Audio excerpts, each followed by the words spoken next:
some extent, the experience of activism and of this activity that these people went through last year has something of the same feel about it.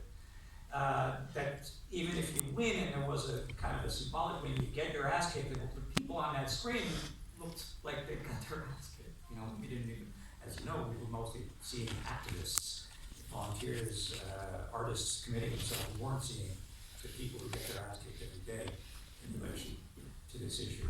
So what I wanted to do first was kind of do a welfare check-in with everyone here. How are you? I'm fine. Really, you know, and obviously not make that question too self-indulgent. I want to ask, how do you feel about what you experienced in relation to Home Sweet Home and Apollo House? What do you think about where we stand with this issue today? And what do you reckon needs to be the response to the ongoing crisis of homelessness that this state and this society is experiencing? So maybe I'll start with you, Jim. We have a half an hour to fill all that. Well, listen, we have. If you could give me like sort of one sentence for each of those questions, maybe. I want to go right across the Well, I wouldn't start with me. All right, well, we'll start with Brendan. I mean, you know, you had various levels of commitment. Me and Dan and the other artists, as Brendan would call it, we were kind of on the outside, you know, trying to help, do everything. We weren't getting our, you know, he was getting his ass kicked in the union and his job and whatever. And I think it was particularly heavy on him and Dean, and then it would have fed down to news and then to us. Brendan, tell us. Yeah, the therapy's going well, Harry. Some people wouldn't agree with that. All right, Mandy. Look, it's a while now, and sometimes other people sum up your own thoughts best. And I think Dave Gibney, and Dave is here with us, by the way, summed up my reflections on it. We had a great opportunity. When I talk about we, I'm not talking about us, I'm talking about the collective. What I, in my old-fashioned red kind of way, called it, the working class, had a great opportunity at that time. Because there was massive public support. But we came apart. Part of that's down to ourselves. As somebody who's planned a number of, industrial struggles in my career, I know the planning that goes into that. And we didn't put nearly as much planning into this. I certainly didn't. A lot of it was from the heart and from the gut. Nevertheless, we arrived at an incredible situation. And I'm struck by Dave's frustration, which I share, by the way, that it feels like an opportunity has slipped away from us. And the sentence that keeps coming back in my head, Harry, and I'll give it over to Nelly or Dean or whoever now, is, you think of Coveney slipping away, all what we said isn't in that, by the way, for very good reasons. Slipping away, touring the world, was representing us. When you think about that, all that keeps them in power is our division. And when I say our division, I mean everybody that had the interest to be in this room, for example. Whether you're a trade unionist or whether you're not, or whether you're a volunteer or an artist or an activist or one of the amazing people who go out every night, just somebody that gives a shit, basically. All that keeps them in power is our division. And that was a coming together moment I think we let slip away. Nelly? Yeah, no, I'd agree with that. It's like any movement or any group that you're in, when the cracks form and the personalities clash, then you can see it fall apart. But welfare-wise, it was exhausting afterwards. And I was more in the back room, I wasn't really in the house as much. I was more at these really long meetings in various locations. But it was very, it was tough, it was very tough on your whole being, because you knew what was going on. You knew you were in a country where the government were doing nothing about it, and it was only getting worse. So, yeah. My welfare. Well, and your politics too. Not it. My welfare during Apollo House was one of extreme emotion. It was emotions that I probably never even knew I had inside me. It really helped me discover who I was. It took 2 years to find out who I am after. but it did help me understand myself. I felt at the time I probably was just as vulnerable as somebody else that didn't have a home, but I did have a home. I had 2 kids at home. I had my home to go home to. So that's what really got me more so than anything else, knowing that I actually had somewhere safe to go. After the whole thing, I do feel about the division. I feel that that's down to our lack of structures there, and how we should have implemented them a little bit stronger. I think that we could have really helped push forward the movement. As for me politics, I am a grassroots activist. I believe that everybody should be coming together. It doesn't matter what you believe in, but politics and policies can't be left at the door if we're aiming for the same thing. I believe that all the activists and the volunteers that were in Apollo House, they pulled it together from the grassroots, self-organised. They put the structures in place for Apollo House. It wasn't any of us really, it was there. I just stood over them in the court. And I feel that most of the credit goes through to them. I feel that the campaigns to have continued on from Apollo House, I don't think it was all disaster. I think there has been campaigns. I just think an awful lot of us were tired, burned out. And other campaigns have picked up, like we have the My Name Is with City Help and Homeless. We have Through the Cracks documentary that's just after being released, following the families. We have the Vacant Properties poster campaign happening all over the city. And tonight we have a direct action where there is an occupation happening right now. So we want to make sure that everyone still gets involved. Leave the division at the side, and it's time to start coming together and keep this as a priority.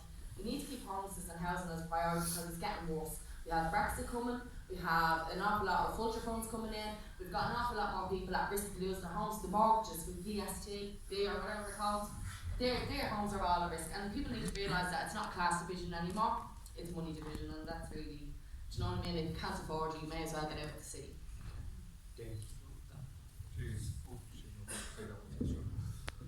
We're all alive. It's great to be sitting beside Ashton. I haven't really spoke or sat beside Ashton for about a year now. Thus was the mentalness of Apollo House, but it's a pleasure to sit beside her tonight. I think the problem and the solution is in this room, right? Just in this room. Like the people that I've invited here tonight, I know as a collective what the potential of that group is if we get our shit together, and the problem and the solution is in this room here. It's nowhere else. It doesn't lie with anybody else, and we need to own that. We need to go with that. The biggest fight, the biggest question, the only fucking question in this country is what are we going to do about homelessness and housing? That's it. If you're in another fight, fair play to you, but stay out of my way, because my fight and the fight of this nation needs to be this. Okay? We could be at war with Brexit, but I think that this is the fucking one that we need to go in, okay? We could have an amazing 22 county Ireland, but this is the one that I will die trying to achieve. My mental health is amazing. It fucking is, it's amazing. I will cry and laugh with the best of them. My mental health is amazing. Partly down to me coaches in the room here. I do jiu-jitsu at Owen Ruddy 3 days a week, and that has fucking saved my life. Because literally, I wanted to drive this life into a wall with my wife in the car. That's no messing. And it was just post-traumatic stress from a war that we were in. We were in a war with ourselves, with our egos, with our consciousness, with our country, with our government, with the idea of what's more important, people or property, power or people, profit or people. That's it. That's where we're at. And the solution is in this fucking room. Thank you.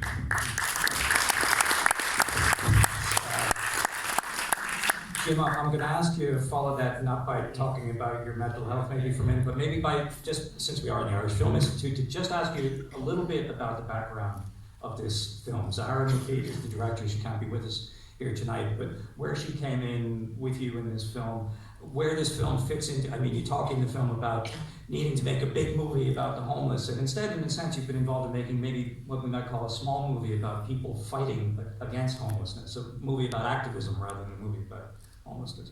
But where does this film come from, and where does it fit into your larger vision about how you tell these sort of stories? God, that's a tough one. I mean, I just, like literally what it says in the movie, I was just like trying to record in case anything went wrong, you know. So like it was to me it was like a legal document. I'm slightly different to some of the people on the panel, you know, and that I actually think deep down we have very deep problems. One is in the legal system, there's no question. Most people don't get to encounter it. You know, when you get to encounter it, all it does is fuck you up.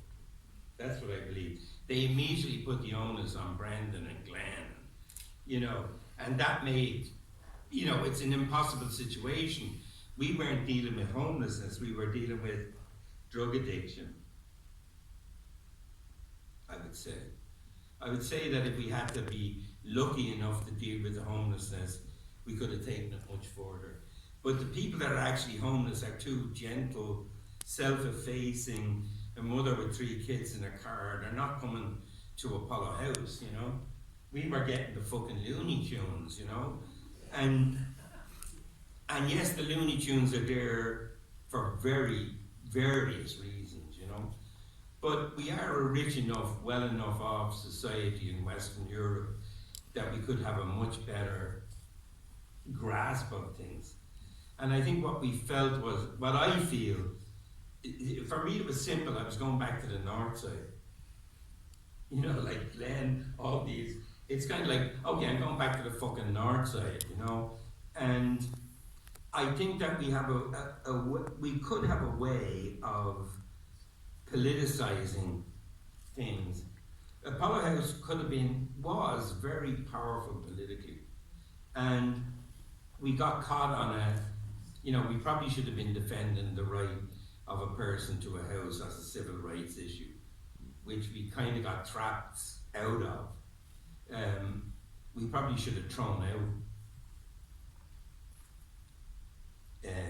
most of the people who were drug addicted and found them places elsewhere, because we couldn't actually fucking deal with that. But we should just pick one homeless person and said, we got one in Apollo House and we're going to defend them to the death. You know, so it should have been an issue. But we were naive and wild and, you know, like, but, you know, Ray Darcy, I don't know if you heard that, Brendan, was saying to me, were you naive? Do you think you can take over any public building? I was like what? Like a police station? I'm like, are you fucking kidding me? Like, are you serious that we shouldn't take over police stations? Because I don't think that, you know, we have never really got the grasp. We haven't had a Martin Luther King go up and knock the fucking thing on the door and say, this is what we believe. You know? And that's it was a little grasp, but I was very proud of the friends I made. That's basically what I feel. There's I was reminded of Martin Luther King in Selma, which I thought was a great underrated film about activism and about the struggle of being an activist and the real politics there. And I guess I maybe want to ask the political veterans on the panel a bit about the kind of the balance between a portrayal of compassion and of kind of helping the homeless on the one hand, and then the very kind of deep structural politics that are at play here. I think, again, Dave Gibney captures it a bit in the film, talking about a government that deliberately has reinflated property prices because they regarded negative equity as a more important political issue than they regarded homelessness. You know, Dean talks in the film about the market, and just stop there for a sec. Once they accepted the European imposition of the debt on the society, they couldn't do fucking anything else. They're just in the church praying that property prices go up so there's no negative equity. Don't get it wrong. They didn't give a fuck. Most people in Ireland don't give a fuck. Everybody's praying to get out of negative equity. So we already got in that trap. Okay. Do you know what I mean? Brendan, I think you want to have a crack at that. Yeah, I think we can overcomplicate this. And you know, the points Jim makes about the courts are absolutely correct, in the sense that if anybody remembers the High Court judgment on the 11th of January, the judge actually says in his judgment, notwithstanding the fact that what's happening in Apollo House is a noble deed, that it's a trespass, and where trespass comes against the property rights of somebody else or another entity, those property rights need to be protected. So the judge was very honest. The judge was saying in a High Court judgment after Christmas and the New Year, when all the emotion was gone and when the media, including the national broadcaster, had given us all a good kicking, the judge felt safe enough to speak the truth and to say in his judgment, property rights trump your fucking humanity. Get out. That's what he said. And really, this is not very complicated. Almost half of the people elected to our office are landlords. Who are they serving? And I'm not saying we need to have a revolution. Though if there's one going, sign me up. But that's not what I'm saying. I'm not saying, we need to wait for the overthrow of world capitalism. I'm not saying that, Harry. But what I am saying is we need a small adjustment. Just a small adjustment. Where we have public housing. And even now, if you listen carefully to the debate that's going on, even politicians who are concerned about the crisis can't get their language right. They talk about social housing. We don't need social housing paid for by paid and built and profiting private developers, funded by us, the taxpayer. We need public housing. And we don't have a homeless crisis. We have a housing emergency. We need to call it an emergency. And I believe that even those who are lucky enough to own their own home, everybody has someone, be it a son, a daughter, a grandchild, a friend, who can't and will never, unless things are adjusted just a small bit, be independent in terms of their housing. And we had a strong coalition here. And the elements are there. I don't think the people who come up from Galway on trains with duvets have suddenly gone away and thought everything's okay now. What's happened is we are no longer collectively calling those people, whatever we need to call them, out onto the streets, because it's mass mobilisation on the streets, peaceful mobilisation, I must say that. It's mass mobilisation, peaceful mobilisation on the streets that forces governments to do things that they don't otherwise want to do. We've seen that with the water charges campaign, tens of thousands over and over again. 11 times it took. 11 times tens of thousands. Why can we not do that on housing? We can't do that on housing so far, because the trauma of all this and all that, we didn't fall out with each other, but we kind of got a bit exhausted and we kind of splintered. We need to get our shit together again, and we need to call those people together again. We need to get our language right. We need to build that pressure from the ground up. Yeah. Ashley, do you want to?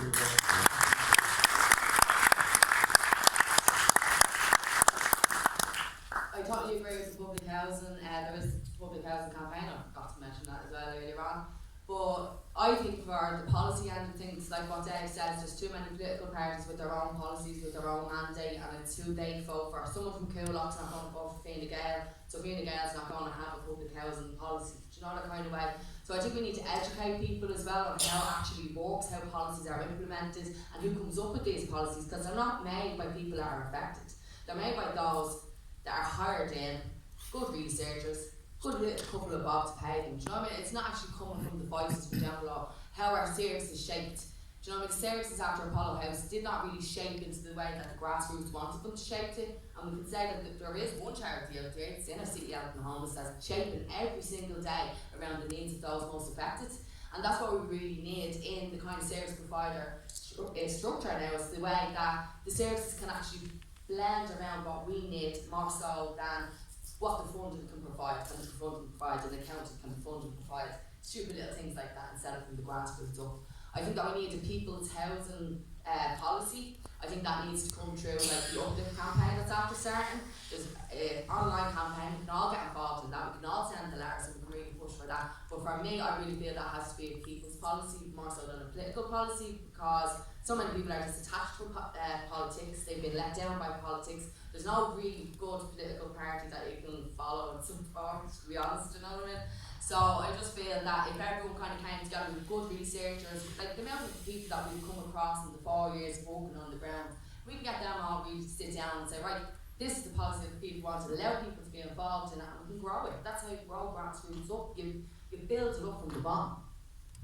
Can I ask Nellie a question that I think is related to that, and it's where in the grassroots the artists come in. I mean, you came in through the artists union that was involved in this. So there was a poignant moment in the film where Terry McMahon, a filmmaker, was talking about there's a concert going on, and while the concert is going on, the authorities are taking people out of their tents along the Royal and Grand Canals. And that kind of captured this a certain disillusionment about what it is that artists can contribute to campaigns like this. What do you think is still there for artists to bring? I think artists bring a completely different perspective. And I think artists move in all different circles, so they can bring a lot of people together, you know. But I want to just say something that I don't think the majority of people in Ireland don't give a shit. And I think the Apollo House really showed that most people care about this, and the majority of people in this country are affected by this, whether it's someone going to live with their mother, having to, 40-year-olds going back to live with their parents. Everyone is affected by this homelessness, and that's what Apollo Health showed us, that people are ready to mobilise and to do a direct action. So I think we do really care in this country. We're anaesthetised to it at the moment because everything's becoming normalised. It's normal to see a blue sleeping bag on the side of the road now. It's normal to see women walking late at night with their kids. It's normalised for us now, and we need to be careful of that. But I do think we really, really care in this country, and we need to come together and do something. And seeing this film has really, it made me raging again. It's good. What the rat?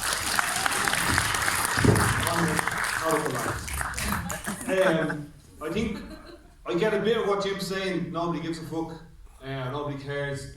But I think what it is about leadership, our leadership in this country, we look at the politicians and they're just a load of shams. Basically, I think we all kind of suss that out. They're in for 4 years, civil servants do all the real graft and make all the real decisions. And it's just a bleeding fanfare and cakes and bleeding shite. So leadership, that's what I try to do. I try to lead. I called Ashlyn and Kerry and Quentin together in a room that Brendan gave us, and I brought Brendan in and Dave in and some artists, and there was bleeding code lines and all types of mad jokes hanging around, and I tried to lead. And it was the first huge life-changing project that I tried to lead. When I was part of the Occupy movement, do you remember what that was? Yeah. Just when the banks fucked us all up, yeah? About 40 of us lived down at the central bank for about 6 months and then chained ourselves to the Department of Finance. That's 40 people in the whole country. So I get what Jim says when people don't give a fuck, because we didn't know at the time. And that where we are now, middle class people, 40 years of age, living at home with mammy and not having a screen in their pocket, that's the reality. That's a kick on from that, okay? And you read in the newspaper now, David Kitt is leaving the country, and this middle class person, fucking deadly, because now we can all work together. It's not just a working class thing, it's an Irish value thing. It's a person value thing. What value do we have? Is the value in money terms, or is it in our society and our families and what comes from that? I've been travelling to London to meet different people, to Liverpool to meet a guy who took a building that's a blueprint of Apollo House, who was handed stuff from their course saying, if somebody dies here, you're going to be done for corporate manslaughter. I've travelled to Edinburgh with Anthony from Inner City Helping Homeless and Cathal and James from giveback.ie, throwing ideas around and meeting people and building allies and strategising on this for the last 12 months. That's kind of what I've been doing in the background. It took me a year and a half up to Apollo House to think, and now I've taken about a year to think about what the next step is. That's what I've been doing. I will ask you what you've been doing and maybe what we can all do together as a country. I just want to ask one more question, and maybe we'll try to deal with it quickly. I was reminded in the film when Brendan looks out the window and says there's the Department of Justice Refugee and Integration Agency at Burkey there just across the way. Part of the response, I think, undoubtedly to Home Sweet Home, Apollo House, online certainly was, here's some people who are looking after our own for a change. In other words, there was a kind of a racist element to some of the positive response to Apollo House. Obviously not the responsibility of any people that are on the stage, but where do you think that fits into how we move forward in a way that doesn't nationalize the issue and just say, I mean, I think somebody in the film, not any of you, uses the expression looking after our fellow citizens. But there's more than our fellow citizens that need looking after. Nellie, do you want to? Well, we've so many people in direct provision here, and it's a shame, such a shame in this country. We've, like, people give out about Trump and what's happening on the borders of Mexico, but what's happening in this country, only last weekend, a trans woman who was put into a male ward or a male wing of a direct provision centre in Galway committed suicide. We're appalling here, so yeah, we have to look after everyone, and I think direct provision and homelessness should be part of the same conversation. I really do. Emergency accommodation and direct provision, absolutely. Well, when you look at the similarities between direct provision and emergency accommodation, it's the exact same. Everyone's being treated the same, horribly. But the worst is when you're in direct provision, people believe, oh, they're coming in, they're getting the welfare, they're getting free housing, they're getting this. They're not, they're trapped. They're trapped in a system that they can't escape from with no money, like 20 quid a week. How are you meant to survive in that? You can't work. So you have to look at kind of like the housing as a human right. If we have that enshrined in our constitution, we can change in a hell of a lot of different things. We've only got shelter, and that's all that they provide, and that's all they'll ever give us until that is absolutely changed and enshrined in the constitution, and should be for all. Yeah, I think that a lot of the time, like, it's like, you know, the 1916 occupation, you know, had poets and people with vision and an alternative structure. I think what we were talking about was a kind of vision, you know what I mean? It's a simple thing to look after people. That's what's lacking. It seems that everything is ad lib in Ireland. There's no, you know, somebody gets into power, they don't make a plan, you know? There's no fucking planning, like on many levels, you know? So there doesn't seem to be much of a plan for, I don't know, I just feel personally divorced from a lot of the arts in Ireland. Am I alone in that? I don't know. I mean, like you're talking about from the ground up. It seemed to me that when the project was there or something in the early days, it was people with a passion to do something. And as soon as you seem to put money into it in Ireland, you seem to take the balls out of it, you know? And I know all the time we were talking on the helping focus and helping the others and this, but maybe at some point, like, could it be as simple as that what we were doing, which was offering a vision or a hope or an identity, was more important to the people than a bed? Do you know what I mean? Like, it wasn't a fucking bed. Loads of them would sleep on the street. It's just, they don't feel part of the society, feel driven out. I think we're going to go out.